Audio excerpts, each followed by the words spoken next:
What's up, everyone? So, a couple of days ago, I made a deep dive into how Uganda played, how they fared in the FIBA World Cup qualifiers. In this video, I'll be looking at Angola. So, Angola, I made a video about 3 weeks ago when uh, just immediately after the FIBA World Cup, the window came to a close. And I just want to add on a few things, a few pointers that I saw that I feel like I didn't address in that video. So without further ado, let me just get into it. So Cote d'Ivoire, they in Group C. So in Group C, Cote d'Ivoire topped the group with 6-0. Angola 4-2 record. Guinea 1-5. Central African Republic 1-5. So in this Group C, the teams that proceeded to the next round, Cote d'Ivoire, Angola, and Guinea.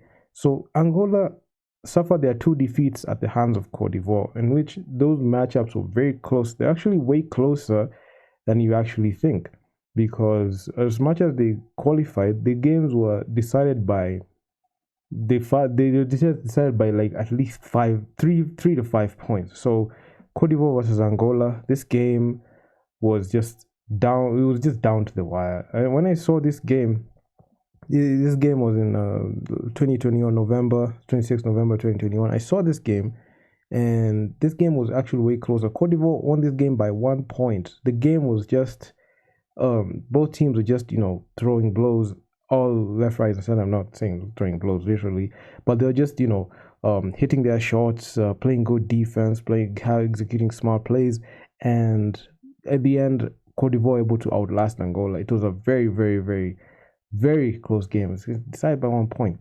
So the main contributors at the Angolan side, we've got Gaston Domingos, and funny enough, no player in the Angolan side averaged 10 points or more. They were mostly Gaston Domingos, 18 minutes played, 7 points. Gaston Goncalves, he's 6 points. Chile Dondao, 6. Gilson Bango, 6. I mean, Teotino Do, 6. Abu Gaku, 9 points. No player was able to get 10 points. The only guy who was close was Abu Gaku, played 20 minutes and 9 points. But if you can look at statistically, the guys were hitting their shots at an average rate. Majority of the guys were hitting 33%. Chile Dondao 33% from the field. Gilson Bango 33%. So it was one matchup that the Angolan side, I dare say, they looked forward to, because Cote d'Ivoire, they are a very top sided team. Angola, they're a good team. They are actually I cannot say a dark horse team. I just say they are contenders, because they make some serious noise, especially when they meet these big teams. And this game was way close. It's just a few. I can't even say it's just a few lapses in adjustment, a few lapses on defense, because no team got blown out. It was a 1 point game. So Cote d'Ivoire just ended up winning this game. But then we have, in the Cote d'Ivoire side, we had a couple of players. We had 2 players actually with 10 points or more. We got Maxence Dadiet. He had 15 points on 41% shooting from the field on 27 minutes played. And then we've got Solo Diabate, 15 points on 24 minutes played. He shot 71% from the field. He's 5 of 7 and 3 of 4 from deep. So this guy actually had a very efficient game, and a plus minus for plus 16. Stefan Cornett, he came out really he was really out in this game. 25 minutes play on 2 points, 1 of 12 shooting, 0 for 5 from deep. So plus minus or minus 23. So he didn't even have a good game. He didn't even show up on the score sheet, and it was not a good look for him, because he is actually a veteran. He has been there. He knows. He was one of the key reasons. Him and Solo Diabate were the key reasons why Cote d'Ivoire made it to the AfroBasket finals, but they ended up blowing the game against the Tunisian side. So Cote d'Ivoire are a good team, and they got the win. And looking at even the team comparison, both teams were just fighting in there. Then you have a situation where Cote d'Ivoire, they're out rebounded by Angola 57-41. but they're able to outlast, they're able to dominate, and they're able to capture the majority of the key stats that make you win a basketball game. That's 29 points from turnovers, 19 fast break points, points in paint 32, points from the bench 42. So you could see their production on the paint and on the bench was one of the key factors that made them have the edge, and also the fact that Angola had racked up 23 fouls, although they led in blocks. But we have 23 fouls and 25 turnovers. If you have 25 turnovers and 3 fouls, really is going to stifle your offense. Okay, this game decided by 1 point, but man, when you have that, it really hampers your offense.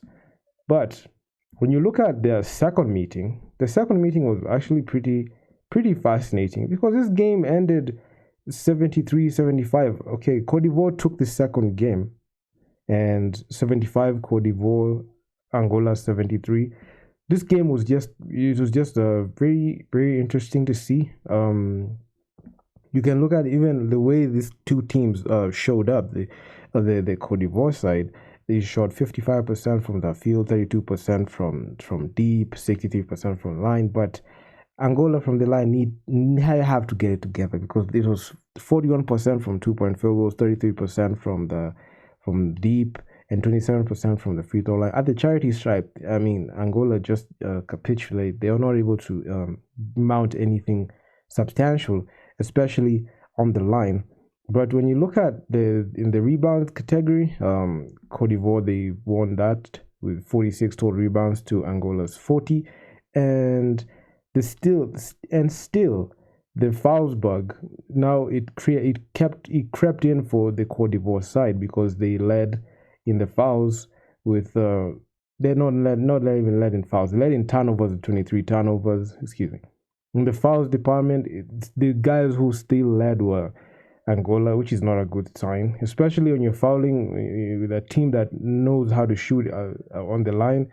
It's going to end badly for you, because those guys are going to convert. They converted their free throws at a 63% rate, so it's not a good look for them. And considering the fact that in fast break points from the paint, points from the bench, especially points from the bench, you could see Cote d'Ivoire are just a lock, and they're able to dominate this game for 28 minutes. So the Cote d'Ivoire side just knew what offense to mount, and they're able to win this game in clutch situations. So the main point spread in the first game was 1 point. This was a 2-point spread. So no game was decided. It was decided between the 2 and 1 point, 2 points only. So yeah, Cote d'Ivoire, we've got Asimian Murale. He had 25 points. He actually had a spectacular game on 61% shooting and 55% from deep, and 4 of 6 from the line with 66%. And 25 minutes played. He actually one of the most efficient games that he has played. He had a plus minus or plus 13. Calculated 5 rebounds, 3 assists. Struggled with 4 turnovers on personal foul when he racked up on steal. Then you've got Maxence Dadiet. He had 26 minutes played, 15 points, 50% shooting from the field, 40% from deep, 75% from the line.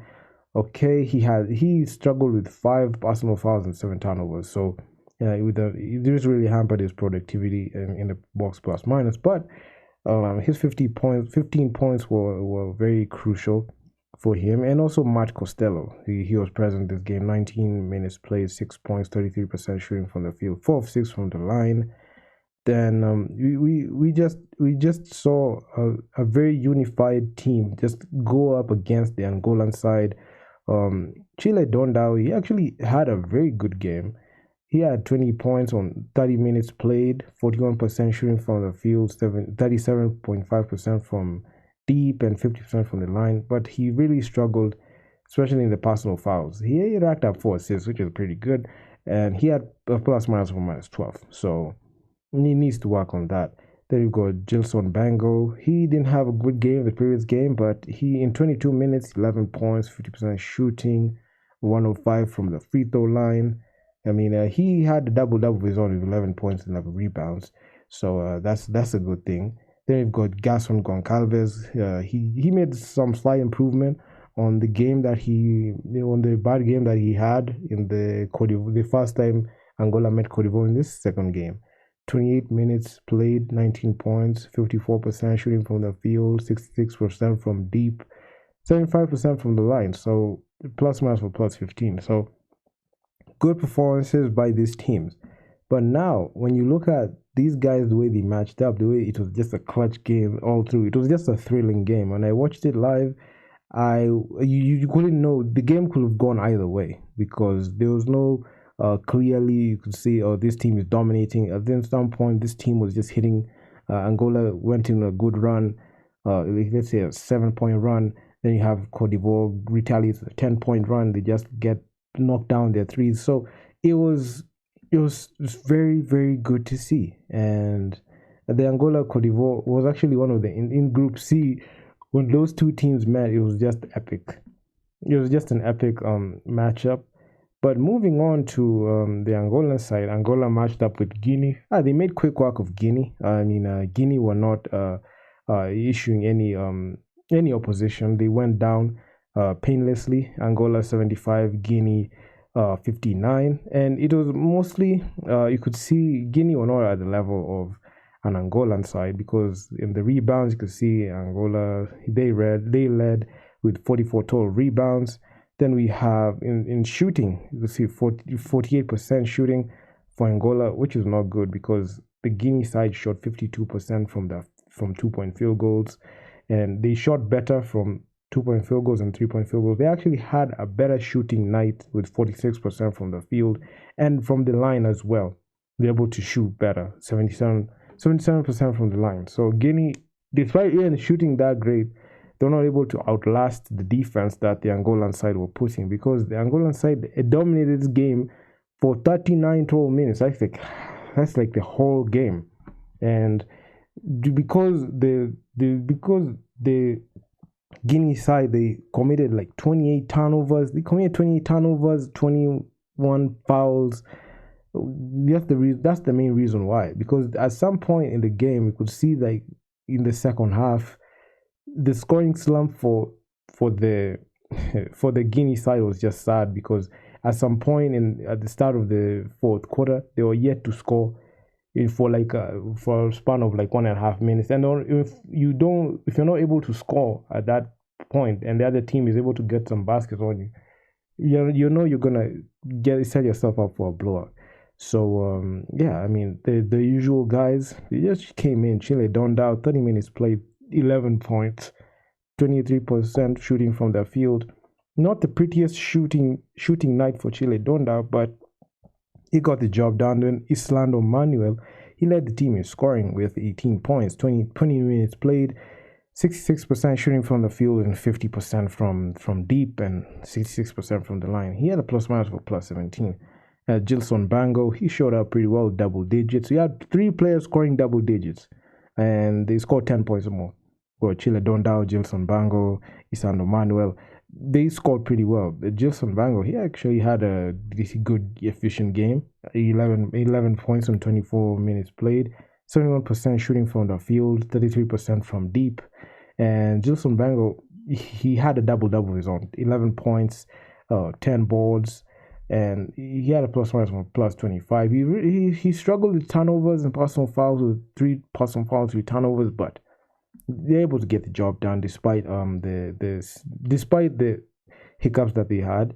Then in the Guinea side, Shannon Evans played heavy minutes. The 36 minutes played, 22 points, 50% shooting from the field, and 50% from deep, and 100% from the line. He made all of his free throws, but he really struggled with 6 turnovers and 2 possible fouls. So that's not a good look for your team. So, and he had plus minus for minus 18, and he's a guy who played heavy minutes. So if he had a bad game, if he didn't start score, it was actually pretty bad. We've got Mohammed Keita.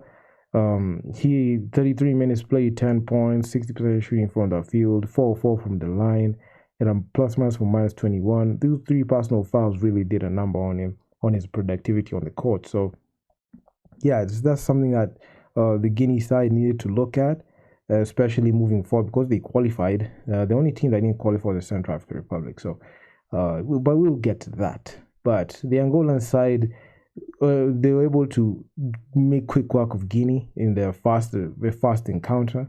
Even in their second encounter, it was just the same script. You could see Angola blew out Guinea again. Now it was even a much worse blowout, 85-65.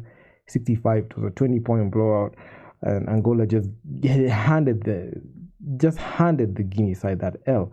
And even if you look at the overall flow of the game, you could see Angola, they didn't shoot pretty well from 2-point field goals, especially on the mid range. But in the 3-point field goals, they made their shots. They made their shots count with 40% shooting from downtown, which was something that lacked in the previous game. Because in the previous game, Guinea were able to knock down their shots. It's just that they had a lot of turnovers and fouls that they got on their side. So it really hampered their productivity of players on the court, especially down the stretch. But when you look at the free throws, the Angolan side were able to shoot 80.8% of their free throws. So this is a good sign for them. Aside from the fact that Guinea were able to out-rebound Angola, but Angola just one rebound shy from tying 32, making the 36 place. So Guinea 36 rebounds, Angola 35. But when you look at the way the Angolan side, they are capitalized from points of turnovers. They had 32 points from turnovers, 15 fast break points. They were able to knock down their points in the paint, 26. They didn't lead in points in the paint as Guinea surprisingly led in points in the paint. And points from the bench came from the Guinea side, but the way that the Angolan side dominated for 37 minutes, they were able to capitalize on the scoring slump that the Guinea side had, especially at the start of the second. The Angolan side just pulled away with the win, and they pulled away with that lead. And in the second half, it was just a no contest because the Guinea side was just playing catch up with Angola, and they really failed as they had a slight scoring slump in the final minute of the third quarter, and it all went downhill for them because in the fourth, the Angolan team just went in for the kill. But if you look at the way even Angola after winning, they had 27 personal fouls, which is not a good look because if you foul the other team like that, and the other team is able to capitalize on those fouls, and they're able to shoot at least 85% from the line, that game would have been way closer than we thought. Then in the turnovers, you can see if you're leading in turnovers, there's no way you're going to win that ball game, especially when Angola they're able to capitalize 32 points from turnovers. You're not going to be able to win that. So yeah, I mean it was just a mucky game. But when you look at the Angolan side, the usual suspects: Gaston Goncalves, 25 minutes played, 15 points. 25 minutes played, 15 points, 44% shooting from the field, 4-4 from the line, 3 of 6 from deep, 50%. So that's actually good performance by him. And we've got Chile Dondao, 21 minutes played, 18 points. This is the type of productivity that he is used to, he's accustomed to. He has had a fair share of bad games, but this game he had 7 assists to accompany his 18 points and 42% shooting, 3 of 4 from deep, 75% shooting, and 9 of 10 from the free throw line. So he had a plus minus of plus 20. So him performing like that, it was necessary, especially to deliver the win against the Guinea side.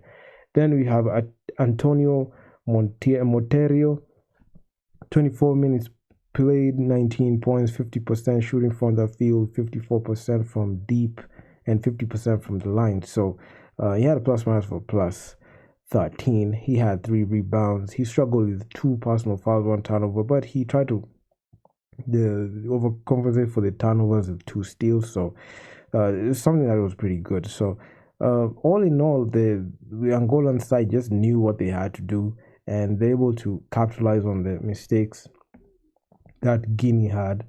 Then moving on quickly to the Central African Republic. I mean, the first time Angola met the Central African Republic, it was just a thorough beatdown because Angola just blew out Central African Republic by like 30 points. I mean, it was just a no contest, especially when you look at the way the Central African Republic went out. It's like they just didn't know what they were doing. It was just it was a game that they might want to forget, because the way the US got dominated, especially at the midway in the first quarter, they were not able to put up any consistent offense, and they had the worst scoring slump, especially in the second quarter. As they're not even able to score consistently. They only score like, I mean, they scored the least points with 3 points, and they scored only like 3 points. So that really set them up for a blowout. And Angola just pulled away in the fourth, and they just kept on piling on the points, and the Central African Republic just could not be able to stop the bleeding. And you can even check, even in the rebounds, Angola led with 44 total rebounds. Angola shot pretty well from every point. They shot 38% shooting from the field, but on 2-point field goals they shot 41% from downtown, 34%. It was not the numbers that you're used to, but at least they got the job done, and 66% from the free throw line. So that's actually a good thing that they did. And in the fouls, you could see the fouls bug just kept haunting the Angolan side. If they keep fouling at this rate, it's not gonna work in their favor, because that's 24 fouls and 29 turnovers coming from the Central African Republic.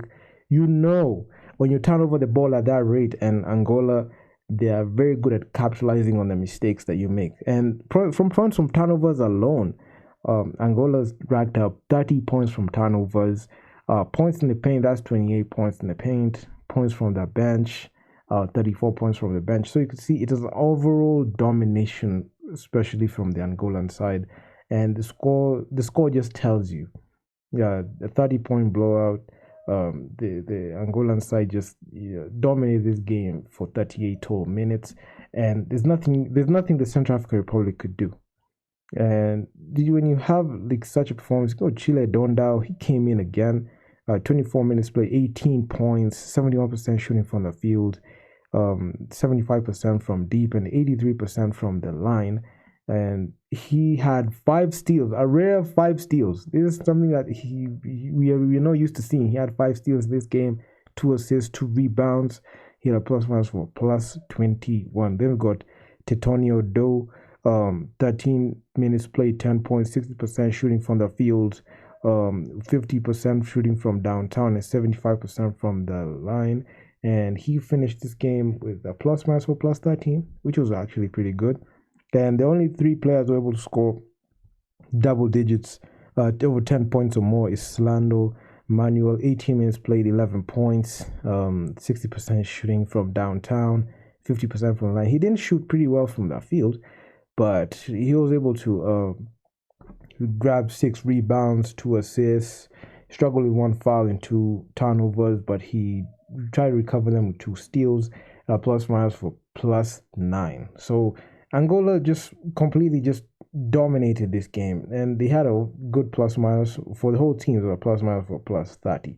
So despite not shooting over like 45% on 25 of 65 shots attempted, 38% shooting from the field, on 2-point field goals, they're able to at least try to break even, 41% from 2-point field goals. It was a good outing for them. But when you look at even the Central African Republic side, they didn't even pose any like major threat to them, and they just looked horrendous. The Central African Republic, 15 out of 52 shots went in from the field, so it was 28%. Then we have on 2-point field goals, 32% on 2-point field goals from deep, 5 of 21. They only made 5 threes the whole game, 23%, and 30 out of 20, that's 65% shooting. So it was not a good game for them. It was actually, it was like it was just an utter domination from the Angolan side. That was the first time they met. But now the second time then they met, it was actually pretty much close, because the score wasn't like the 30-point blowout that we saw. At least the Central African Republic fought back. This game ended 76-60. So this game was decided by 16 points. The Angolan team just did their thing. The Central African Republic did some retooling and they were able to at least cut the deficit. Looking at the way these guys shot the ball, you could see the Central African Republic, they shot 51% from 2-point field goals, 35% from downtown, and 73% from the line. And the way they shot, 19 out of 41 of their shots, 46% shooting. So it was actually pretty decent on their side. But when you look at the Angolan side, they were raring to go as they shot 42% from the field on 2-point field goals alone. That's 66% from 2-point field goals. They struggled heavily from downtown as now you're able to get consistent shots going in. That's 19.4% shooting from downtown and 57% from the line. So they won the rebounds department. That's Angola, 36 total rebounds to Central African Republic's 30. And the fouls bug the turnovers and fouls bug just kept creeping in for the Central African Republic, because on turnovers you cannot afford to turn over the ball 32 times and expect to be able to win this game. I feel like if they took care of the ball, they would be able to at least not be able to. They were able to get at least a game on Angola. But when you have those many turnovers, Angola, this is a team that knows how to capitalize on teams' weaknesses. 37% points from turnovers, 14 fast break points, 16 second chance points, 38 points from the paint, and 39 points from the bench. So you could see Angola is a team that not only do they stick on their offensive schemes, but they're able to make sure that they make you pay, especially when you are not able to take care of the basketball. They know how to punish you. And we've seen a couple of teams struggle. In the first quarter, it was neck and neck. Both teams, they're just fighting it out. But when you came to the second quarter to end the first half, you could see like there was there's like a 4.5 point buffer always on the Angolan side, and the Central African Republic were not able to recover that, and it all came full circle for them in the fourth quarter as Angola just managed to pull away. The Central African Republic had a slight scoring slump, despite the fact that the Angolan side didn't even shoot pretty well from deep. They were able to win this game by 16 points. Then you have the usual suspects. Jason Domingos, 31 minutes played, 11 points, 28% shooting from the field, 33% shooting from the free throw line. On 2-point field goals, he actually shot pretty well, 2 of 3. But he needs to at least be able to make those shots, from the mid range area. 66% on 3-pointers, 2 of 11. This is not acceptable for a guy of his caliber. He should at least convert at least 6. It was 2 of 11, 18% shooting. He racked up 5 assists and rare 7 steals. This is something that is not that common. And then he had a plus minus for plus 15. Then we've got Gaston Goncalves, 29 minutes played, 15 points, 60% shooting from the field, 100% shooting from the mid-range area, and 33% shooting from deep. He actually had a good outing.